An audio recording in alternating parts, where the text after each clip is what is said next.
कोल्हापुरातील छत्रपती प्रमिलाराजे रुग्णालय अर्थात सीपीआर रुग्णालयाच्या आवारात असलेल्या अतिक्रमणाचा मुद्दा पुन्हा एकदा ऐरणीवर आलेला आहे। छत्रपती प्रमिलाराजे रुग्णालयाच्या मुख्य प्रवेशद्वारासह आतल्या भागामध्ये असणारे अतिक्रमण काढण्यासंदर्भात न्यायालयाने आदेश दिलेले आहेत।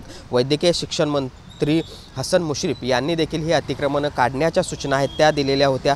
काही दिवसापूर्वी ही अतिक्रमण काढण्यासंदर्भात कारवाईला देखील सुरुवात झालेली होती। मात्र महायुतीतच या सगळ्यावरून संभ्रम आहे तो पाहायला मिळतोय, कारण स्थानिक आमदार राजेश क्षीरसागर यांनी सगळ्या या अतिक्रमण काढण्याच्या कारवाईवर हस्तक्षेप केला आणि ही कारवाई जशीच्या तशी थांबली आणि त्यामुळेच आपण बघतो सीपीआरच्या मुख्य प्रवेशद्वारावर जी काही अतिक्रमण आहेत, मग ती छोटे मोठे कॅन्टीन असतील, छोटी मोठी दुकानं असतील, ती आजही आहे त्या परिस्थितीत आपल्याला पाहायला मिळत आहेत आणि त्यामुळे या सगळ्या आवारात बेशिस्त पार्किंग देखील आपल्याला पाहायला मिळते आणि याच बेशिस्त पार्किंगला आवर घालण्यासाठी राखीव दलाची अतिरिक्त फोर्स देखील या ठिकाणी मागवण्याची वेळ सीपीआर प्रशासनावर आलेली आहे। इतकंच नाही तर हे बेशिस्त पार्किंग थांबवण्यासाठी सीपीआरच्या आवारात असलेलं हे गार्डन जे आहे त्या गार्डनचा उपयोग वाहनतळ म्हणून करावा लागत असल्याचं देखील एक चित्र आहे ते पाहायला मिळत आहे। अशी ही सगळी परिस्थिती असताना सीपीआरच्या आवारात असलेल्या अतिक्रमणांना अभय कोण देत आहे हा देखील एक मोठा प्रश्न या निमित्तानं उपस्थित होतोय। न्यायालयाने आदेश दिलेला आहे, कारवाईला सुरुवात देखील झालेली होती, मात्र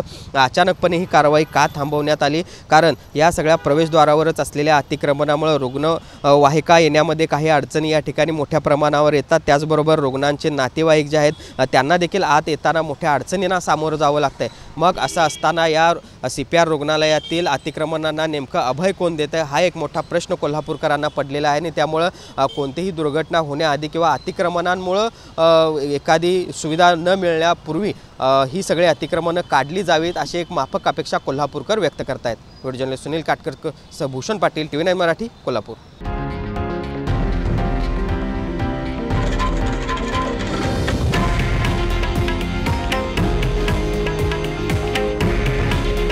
हे आहे देशातील नंबर 1 न्यूज नेटवर्क आणि आपण पाहत आहात TV9 मराठी। काळजी तुमची, हित महाराष्ट्राचं।